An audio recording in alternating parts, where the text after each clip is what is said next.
Pemirsa, untuk mengetahui selengkapnya kita sudah terhubung langsung dengan jurnalis Metro TV Ifdal Amal di Lembah Anai, Sumatera Barat dan Fraser di Padang Panjang, Sumatera Barat. Kita ke Fraser terlebih dahulu. Fraser, saat ini bagaimana kondisi terkini di sana? Ya, Glory, saat ini jumlah korban yang ditemukan di kota Padang Panjang ini bertambah menjadi 4 orang.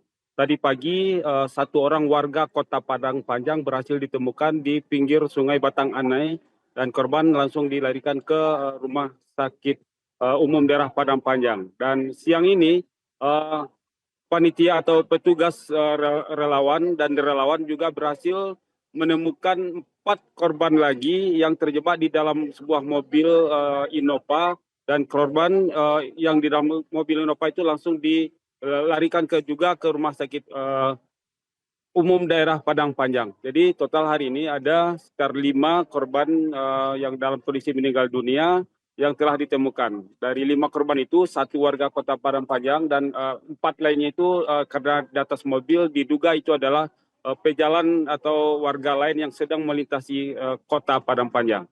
Glory. Ya, Fraser, bagaimana saat ini pantauan Anda di belakang Anda saat ini untuk posko pengungsian?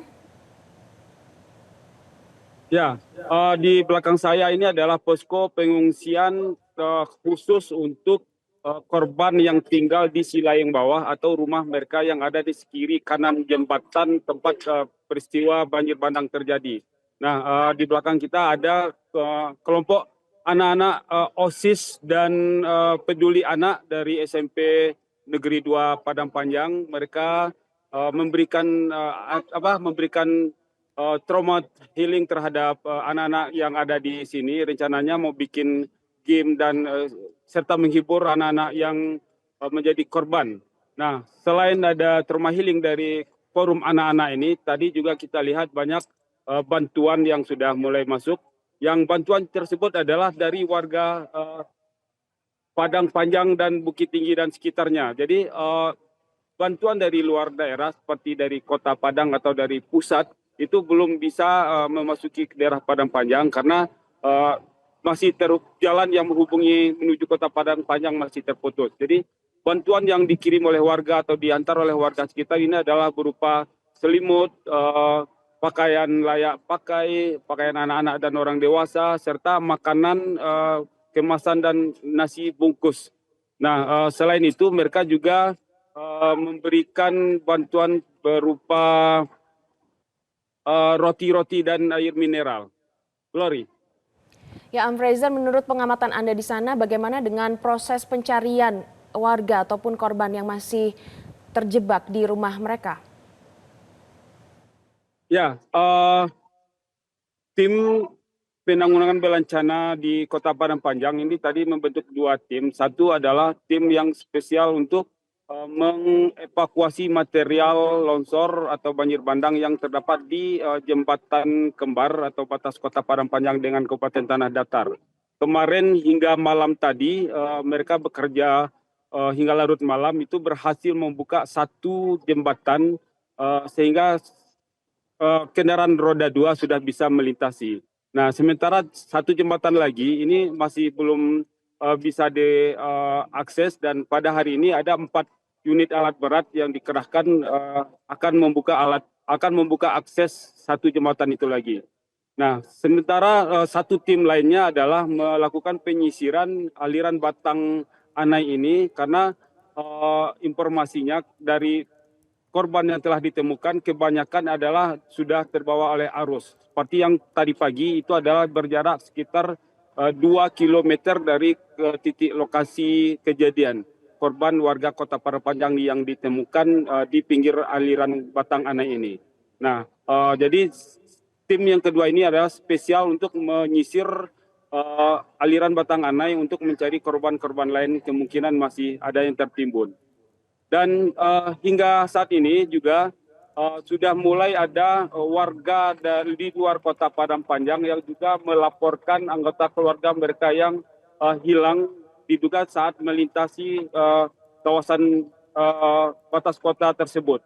Nah, ternyata dari laporannya adalah orang tuanya naik trapel dan putus kontak di pas sampai di titik lokasi. Nah, ternyata informasi dari panitia memang ada satu trapel yang berisi 8 orang, 4 diantaranya tidak bisa menyelamatkan diri dan 4 lainnya berhasil selamat dari bencana. Glory. Fraser, menurut pengamatan Anda di sana, bagaimana dengan proses penyaluran bantuan? Titik-titik mana saja yang saat ini difokuskan? Ya, bantuan yang dikirim atau diantar ke daerah posko-posko yang ada di Kota Padang Panjang ini cukup lancar.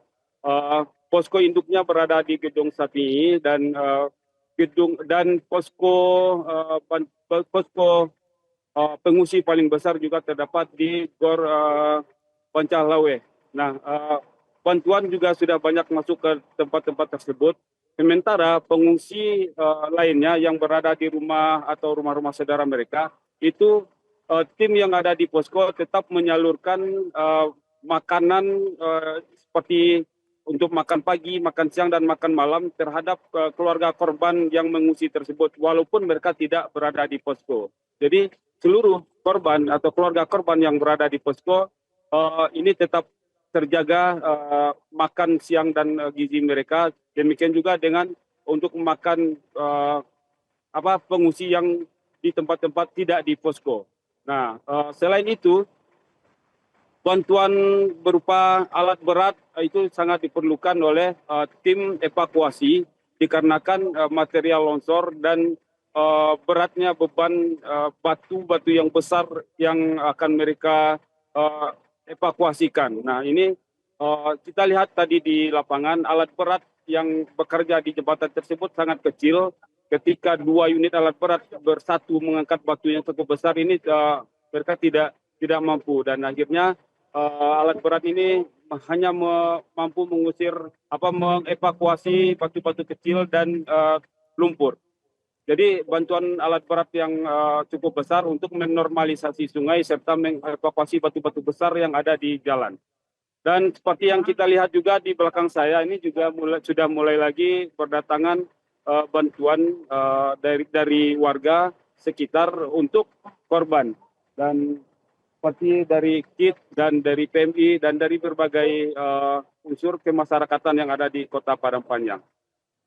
Hingga saat ini bantuan dari warga kita cukup apresiasi yang peduli terhadap warga mereka yang terkena musibah. Glory.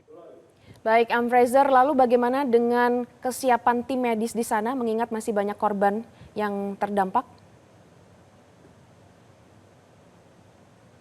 Ya, gimana? Kita ulang. Fraser, lalu bagaimana dengan kesiapan tim medis di sana? Ya, persiapan untuk